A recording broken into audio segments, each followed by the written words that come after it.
Good morning everyone, how are you this morning? We thank to the Lord for His blessing. We can study again by online learning with teacher Evelyn.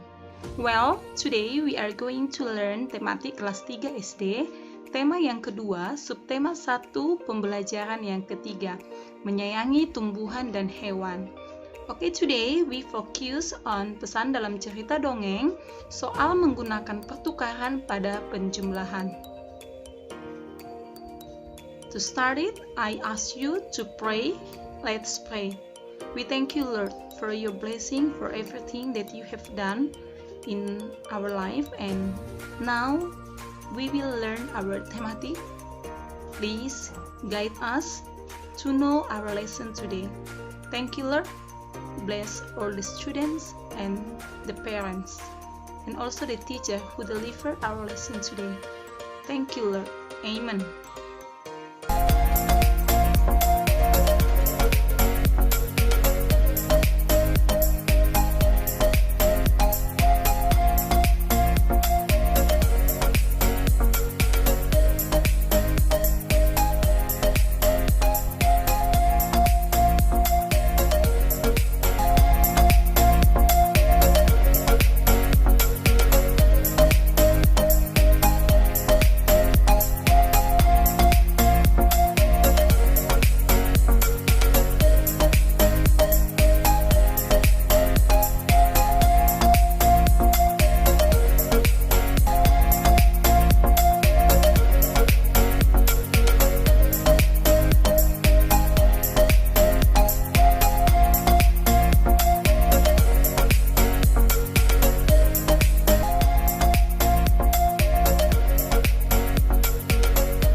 In this video, kamu diharapkan bisa menyanyikan lagu dengan pola irama sederhana, menyebutkan pesan dari dongeng yang dibaca, dan juga menyelesaikan soal-soal menggunakan pertukaran pada penjumlahan.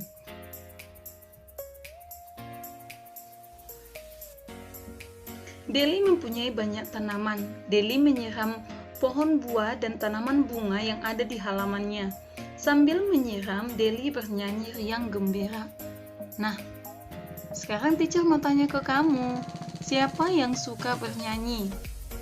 Anak-anak Lutri banyak yang suka bernyanyi loh. Biasanya Muara, Vidi, Immanuel, Jeremy, Timothy, Dalvin. Hampir semua boys suka bernyanyi. Nah, teacher mau tanya lagi, apa lagu kesukaanmu? Coba sebutkan satu lagu kesukaanmu. Kalau kita bernyanyi, kita harus tahu pola irama lagunya loh. Apa itu pola irama? Kita bahas sama-sama ya. Setiap lagu memiliki pola irama. Irama merupakan pengulangan ketukan secara teratur menurut pola tertentu dalam sebuah lagu. Lagu yang dinyanyikan dengan irama yang tepat akan enak didengar. Pola irama bisa menggunakan tepukan tangan atau bersenandung. Itu namanya pola irama sederhana. Teacher mengajak kamu untuk membuat pola irama tepuk tangan untuk lagu berikut, lagu Lihat Kebunku. Kita akan menggunakan pola irama tepuk tangan. Ini contoh pola irama tepuk tangan. Lihat kebunku, penuh dengan bunga, ada yang putih dan ada yang merah. Setiap hari kusiram semua, warna biru semuanya hijau.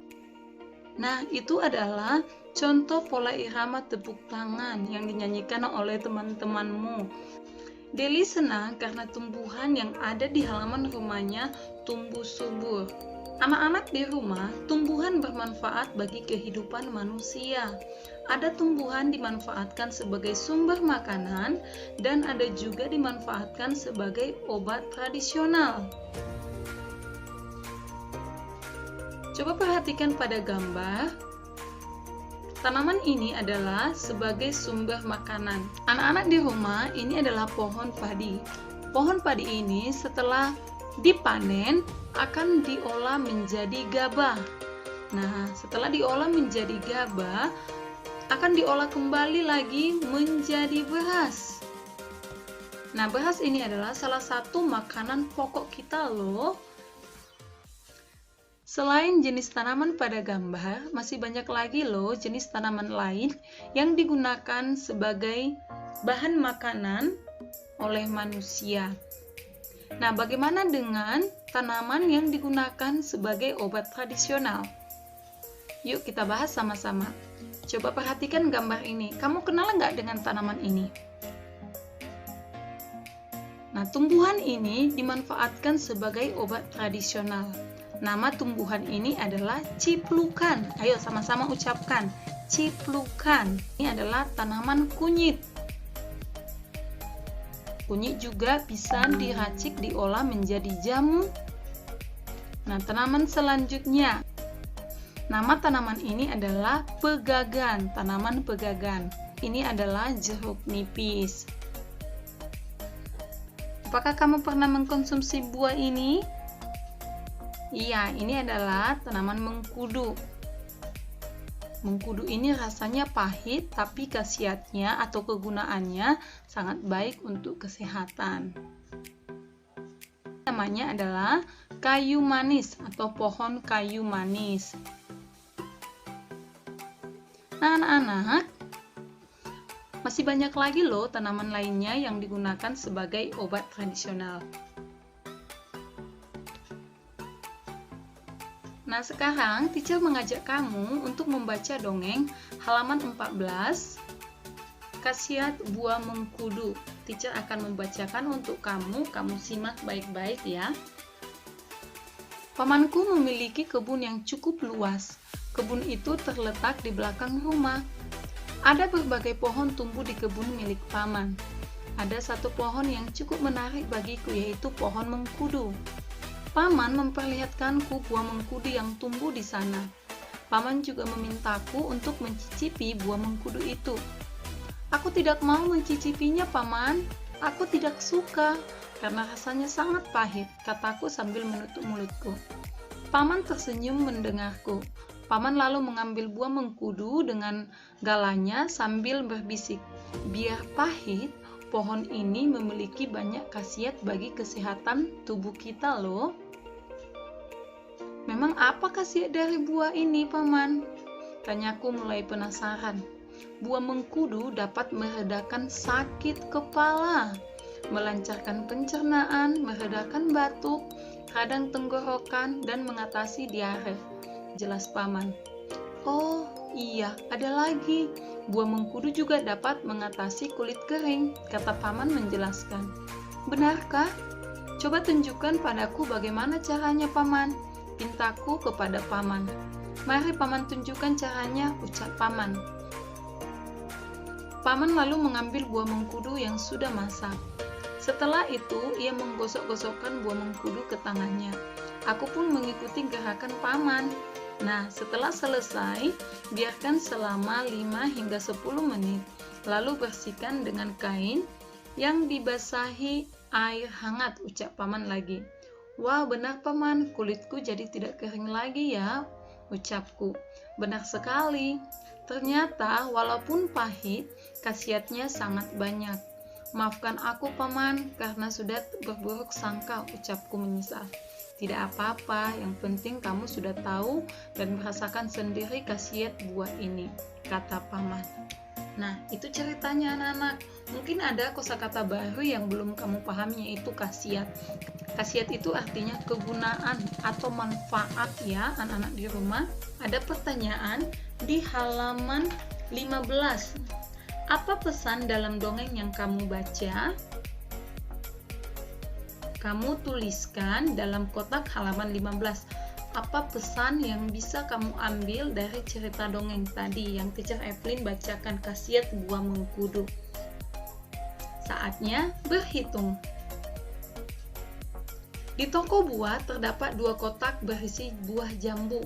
Kotak pertama berisi 480 jambu dan kotak kedua berisi 515 jambu. Berapa jumlah seluruhnya? Anak-anak di rumah, kamu sudah belajar tentang sifat pertukaran pada penjumlahan pada pembelajaran sebelumnya.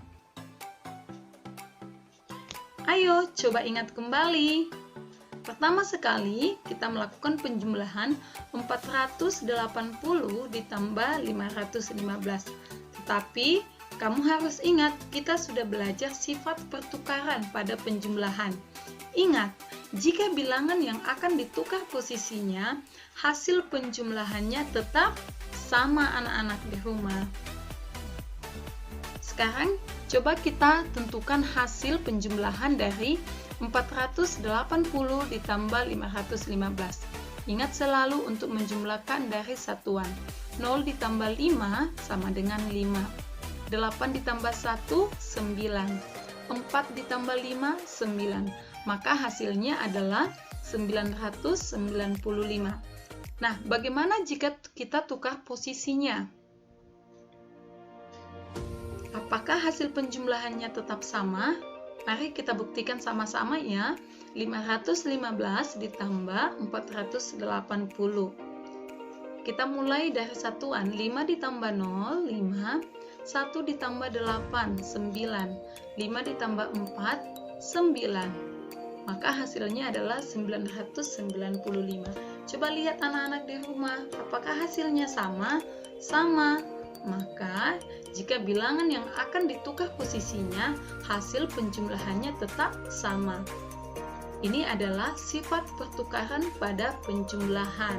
Walaupun kita tukar posisinya, jika dijumlahkan hasilnya tetap sama. Jadi, 480 ditambah 515 sama dengan 515 ditambah 480. Sampai di sini paham anak-anak di rumah? Paham ya? Sekarang kita lanjut lagi. Lengkapi penjumlahan berikut. Titik-titik ditambah 230 sama dengan 230 ditambah 415. Nah, kita akan mengisi titik-titik ini.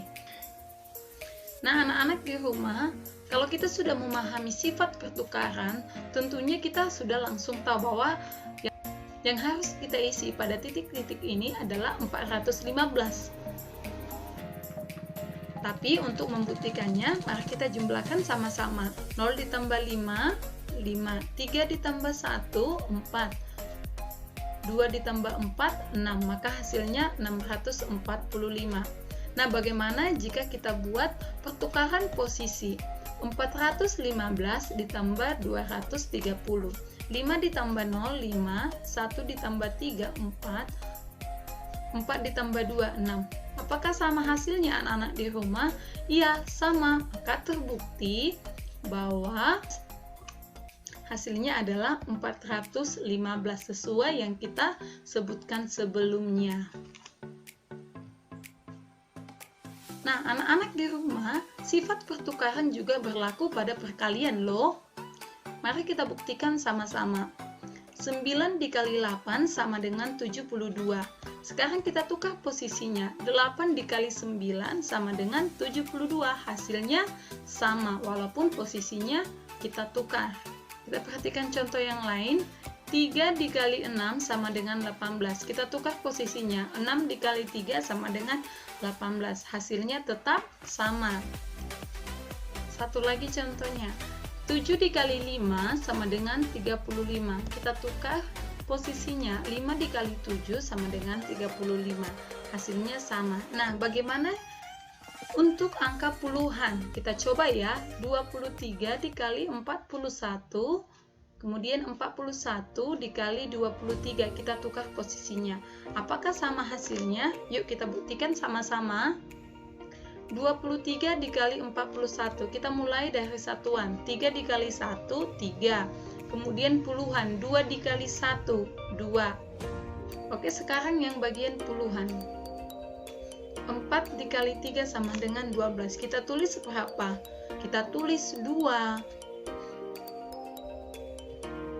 Nah, kita tulis di bawah angka 2, di bawah puluhan.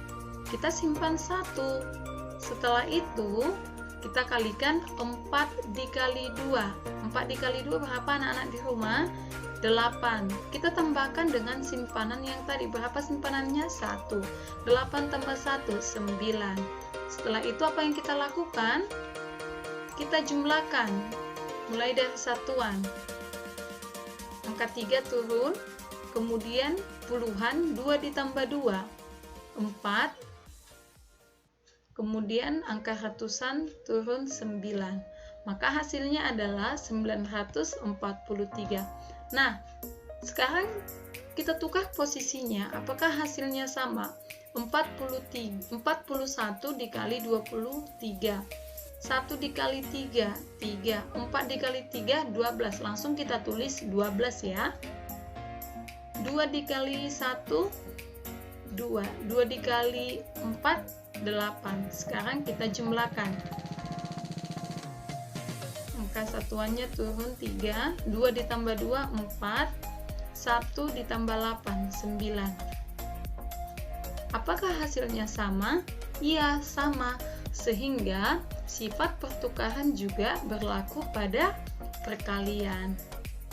Nah, anak-anak di rumah, Teacher Evelyn berharap kamu sudah memahami pembelajaran kita kali ini. Kerjakan, ayo berlatih halaman 17. Nah, untuk soal nomor 1 itu mengenai musik, anak-anak tidak perlu mengerjakannya ya. Nanti teacher musikmu yang akan menginformasikan. Sehingga kamu boleh menjawab nomor 2 dan nomor 3 saja. Ingat ya, yang kamu jawab nomor 2 dan nomor 3. Kuis kita hari ini, tuliskan salah satu jenis tanaman yang dimanfaatkan sebagai obat tradisional. Tuliskan jawabanmu di kolom komentar. Selamat belajar, jaga kesehatan, tetap rajin dan semangat belajar. God bless you.